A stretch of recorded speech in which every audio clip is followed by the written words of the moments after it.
Perimenopause. Let's talk about her, which I call Meno. Let's talk about Meno. Meno will make you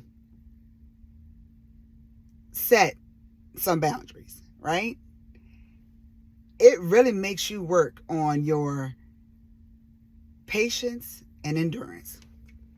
And Meno has a tendency to remind you that you might not have it as together as you think. Or if you did think you had it together, Meno will remind you that you got to stay humble.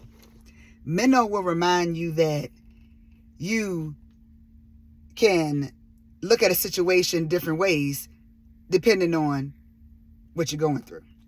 So with Meno,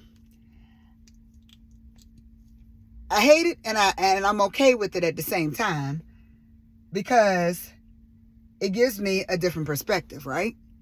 It gives me a different perspective on how I see things, how I view things. But one thing it teaches me is that my boundary setting is a real, because I can't take but so much during this time. So things that I used to take, I can't take no more. Places I used to go, I can't go no more.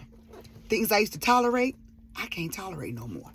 So, if you're dealing with perimenopause, better known as Meno to me,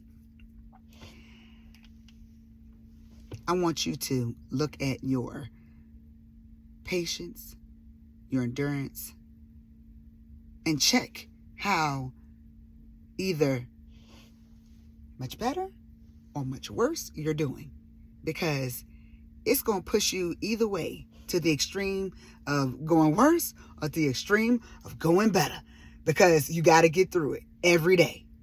So I want you to look at that, and I want you to tell Meno, you can't have my patience, you can't have my endurance, you can't have my strength. I'm going to choose to go to the right, which is the positive way. Why? Because Meno going to be here no matter what. So I got to learn how to deal with that. But I'm telling you what, it sure is giving me some lessons that I didn't learn before I had it. So for all my perimenopausal women out there that can relate, drop something in the chat or let me know that this resonates with you, because I'm just trying to share with the people that's out there living and doing like I'm doing and getting help the way I can and giving help the way I can. Okay? Love to stay in chat, but I gotta go. Talk to you later. Bye.